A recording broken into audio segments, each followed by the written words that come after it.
The question I'm answering is number 17, why do we seek knowledge? Before we start answering the question, we have to define some of our terms.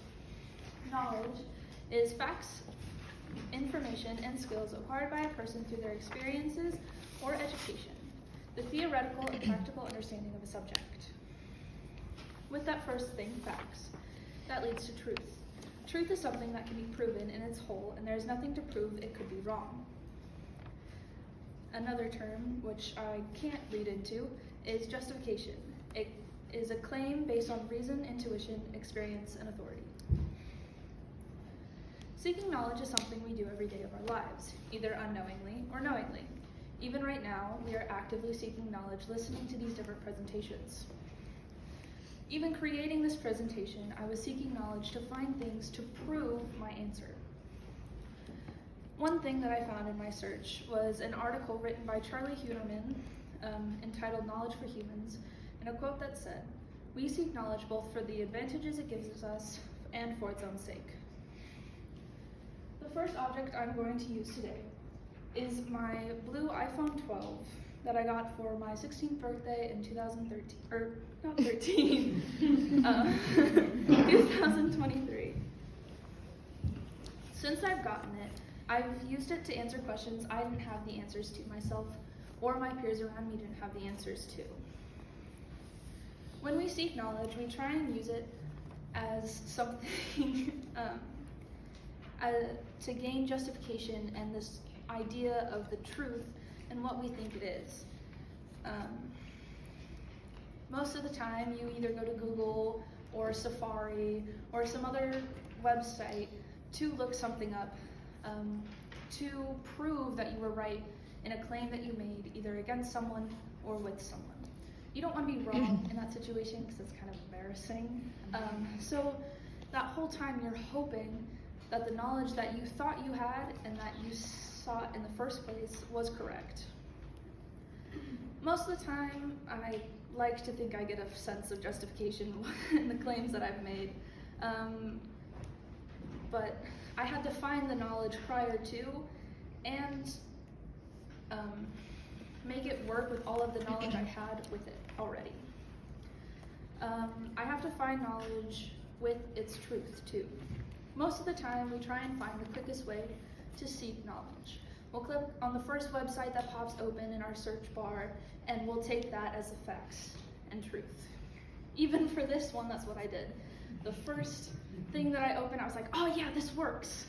But in contrast with my global politics class, I have to go through and I have to find the real facts. And if there's something that differs, I have to go and I have to prove that. Most of the time with my phone, I can just whip it out really easily and just go really quick and get what I need to get done. But I want to be able to seek the knowledge I needed in the moment if I didn't have it. Another way we can seek knowledge is by going to school and learning from a teacher. My second object is a math fluency sheet that my mother gives her third grade students every so often to track the scores they get on their 60 to 90 math question papers that they do for 3 minutes in the morning. You learn multiplication tables and you learn how to do these things. But sometimes our knowledge fluctuates. Sometimes we can forget things or misremember things. Like this kid here, you see a constant wave in how much she knows or doesn't know. And that can be because the questions got harder or just because she forgot. In school, most of the time, you have the choice of paying attention or not paying attention. Maybe sometimes she just wasn't listening fully and she forgot how to do 6 times 6. It happens to the best of us. But throughout school and throughout our lives, we're able to learn and adapt. As you see, her thing spiked back up, and hopefully it stayed that way. There's no form or fluency in how we learn. And so every day, either knowingly or unknowingly, we find and seek knowledge we don't already have or if we do have it, we try and re-find it. The last object I have is a map and a group of flags that we collected at my work. I work at the Rec Center in the Child Care program. We've been following the 2023 Semester at Sea trip that went to Malaysia, India, Kenya, I don't know how to pronounce that one, sorry, South Africa, Ghana, Morocco, and Portugal. Each day we went through and we had what we called our sea grandparents.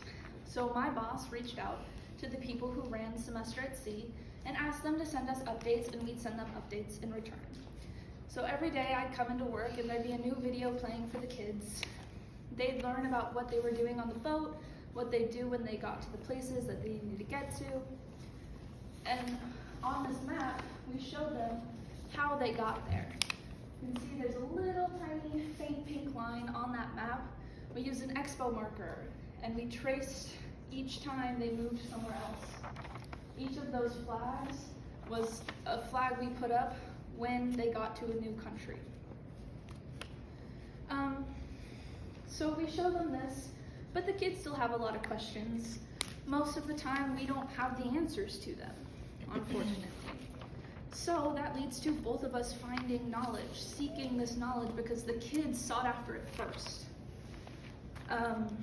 So bringing back my phone, I use that and I quickly look up the answers to their questions. I'm finding the knowledge and they're gaining justifications in the questions that they asked, and they're finding out the truth about it. So by them seeking out the knowledge, me and my coworkers as well also have the chance to seek knowledge that they are asking for. Seeking knowledge is something we do every day of our lives, constantly looking around, trying to find something new to learn and grow from, trying to learn how to justify what we are doing while also finding out the truth of it.